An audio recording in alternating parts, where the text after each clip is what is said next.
Hello, my name is Robert Martin and I'm pretty passionate about human rights and especially those in Palestine, the Palestinian human rights. Now before I actually get started, I should make everyone aware that there's nothing significant that brought me to the Palestinian plight. I'm not Jewish, I'm not Palestinian, I'm not Arab, I'm not Muslim. I'm an atheist who started seeing things that just didn't add up. I started seeing things in the media and the paper always saying that Palestinians were terrorists and also that Israel was always defending itself. And then the last Gaza strike a number of years ago, I started to really read. I read about what was happening and I reached out to a lot of people in Palestine. People then used to say, you've got no idea, you've never been, you've never seen. So I actually went over a number of years ago and was shocked with what I saw, absolutely shocked. It came back a different person and vowed to help the Palestinian cause for the rest of my life. I went over again only a few months ago and thought I knew a lot of it, but I was shocked. I was absolutely shocked at what I saw. A number of things that I witnessed. I went to a few refugee camps. Now, the fact that there's refugee camps within Palestine, in their own country, should alarm anybody that has any idea or no idea of what's going on, because it's not right. I spent time in Ada refugee camp. Ada refugee camp is in Bethlehem, not far from Jerusalem. None of those people can actually go to Jerusalem. They're not allowed to. Their ID cards don't allow them to go. One particular gentleman I spoke to had a scholarship to go to Jerusalem University. The fact was that he didn't have an ID to get in there, so he snuck in. The university said, how did you get here? He told them the truth. So automatically they actually said, you can't come. And he can't study in that side of town again. I spoke to so many children in the refugee camps and I was heartbroken with what I saw and what I heard. These refugee camps aren't very big. 4 out of 7 nights the IDF will come through round about 6 a.m. for this particular camp, 6 a.m. in the morning. They don't knock on doors, they kick them in. There's anywhere between 50 and 100 soldiers. The reason they do this is because they don't want the Palestinians to rest. They don't want them to sleep at night. They don't want them to have joy. They don't want them to have their children to stay innocent. Some of these soldiers come with face painting for war. You think they're going out to a war zone. They're leaving their homes at night, getting in to tanks, jeeps. They've got M16s, all made in America. They have stun grenades, pepper spray, tear gas. And they go into these homes and they rip the kids out of bed. They take these kids away from their parents. Some of these kids are 14 under. We never hear about them until there is a particular family or a particular situation where the world thinks that they need to actually start listening. Well, the fact is this happens every single day. Every day I met kids that had been shot. And these kids are timid kids, they're not rough kids. But these kids have seen their mums and their dads, their brothers, their cousins, either murdered, bashed, seen their mums abused, seen their mums be spat on, and these kids can't do anything, they don't have any weapons. Occasionally they will throw stones. I would. They can get 20 years for doing this, for 20 years for throwing stones. And these are kids that are getting demonised, dehumanised, abused. A human being needs to see light at the end of the tunnel. A human being needs to have passion and hope. Well, Israel doesn't want any of the Palestinians to have this. They call every single Palestinian a terrorist. How do I know this? Because I spent time with a professor, Nurit Peled-Elian, who had written a book on the Israeli education system. And I did an interview, and please look it up, it's Robert Martin and Nurit, because she told me that from the age of 3, the Israeli education system is geared to make the Palestinians look terrible, to make the Palestinians look as though they are encroaching on their land.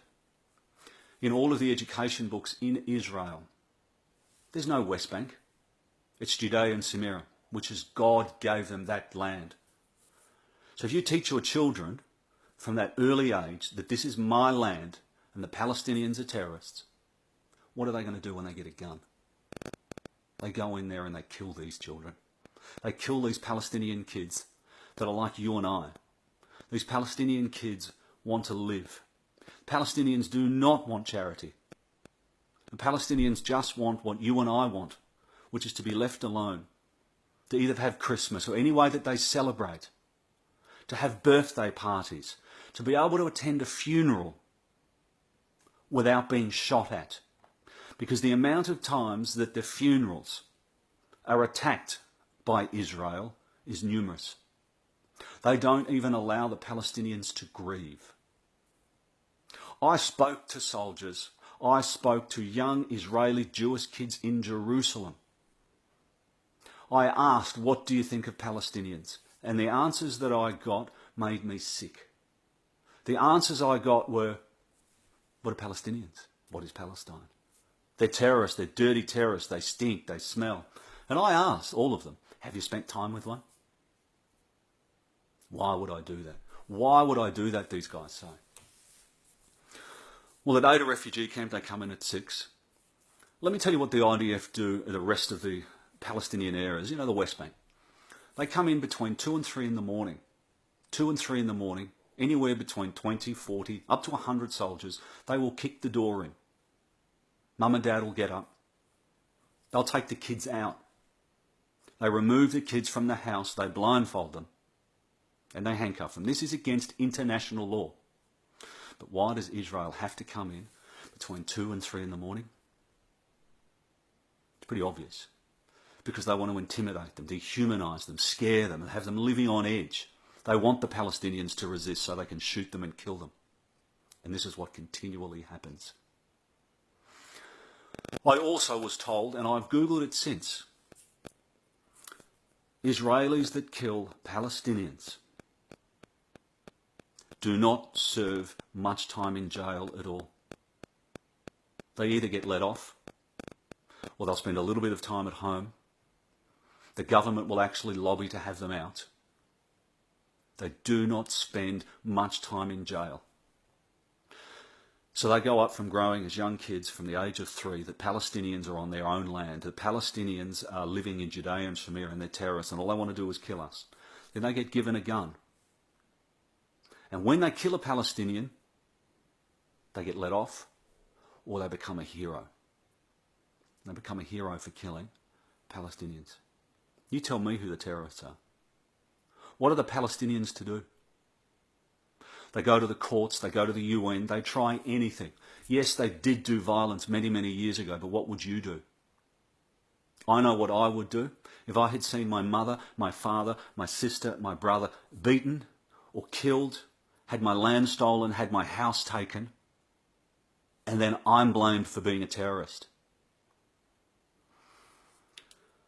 Administrative detention is another thing that they do to these kids. And there's some pretty high-profile ones in jail at the moment. One slapped a soldier. And it's funny to hear the pro-Israel side say, oh my goodness, you've slapped a soldier. The question to be asked is, why is the soldier there? It's a Palestinian area. It is deemed Palestinian. Nabi Saleh. I spent time with the family. Bassem Tamimi and his family. 3 of those 4 people are in jail today. One will have another court case tomorrow, which is New Year's Eve. They're going to keep extending that. They have had people in the Knesset. And the Knesset, for those that don't know, is the government. So they're government, they're politicians. And they've actually called for, they should spend the rest of their life in jail. These are terrorists, that's no good. One of the reporters, one of the biggest reporters over there, has actually written saying that basically they should be raped. These are kids. These are kids. And so it's really easy to look. If you look at both sides, one is occupying the other. One wants their freedom. The other wants their land and without them in there.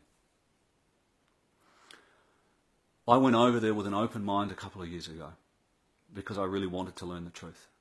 I travelled all through the West Bank. I travelled with Jewish people as well. And the reason I have to put there is there's a lot of people saying, oh my goodness, the Jews can't go through there. They can go through there. I've been told I look Jewish. I don't always wear a keffiyeh and I don't always wear a shirt. I went through to these areas with Jewish friends of mine and we were welcomed. I often asked, what do you think of the Jews? And I was so quickly told it's not the Jews we have a problem, it's the Zionists. All we want is our land back. All we want to do is be left in peace. The Palestinians have accepted a one state many, many years ago. Israel didn't want it. Israel doesn't want a two-state. Well, the fact is today it is already a one state. One state that Israel are trying to make entirely theirs. Boycott, divestment and sanctions is a good way to start. But one thing that I get frustrated is, and I try and post on all social medias because I have to do it. I have to do it. I have to help. They're my friends there. Every time I read the paper and I see things, I get so upset and worked up because they're my friends and I can't do anything. We need to reach out above our circles, beyond our circles. We need to send clips to the newspapers.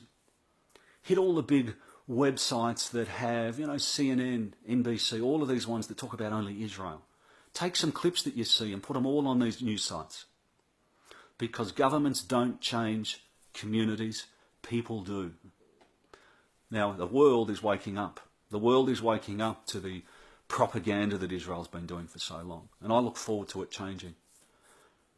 The last 14 days, over 500 kids have been arrested. Many killed. Do you hear about that on the news? No. So it's our job to do that.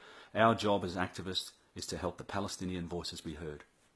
My job is to make sure that everyday Australians, everyday Americans know the truth so they can make an informed decision.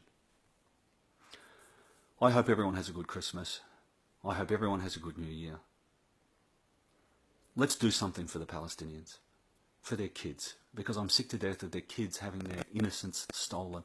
Not only their land, it's their innocence. These are beautiful people. They're not terrorists. Happy New Year.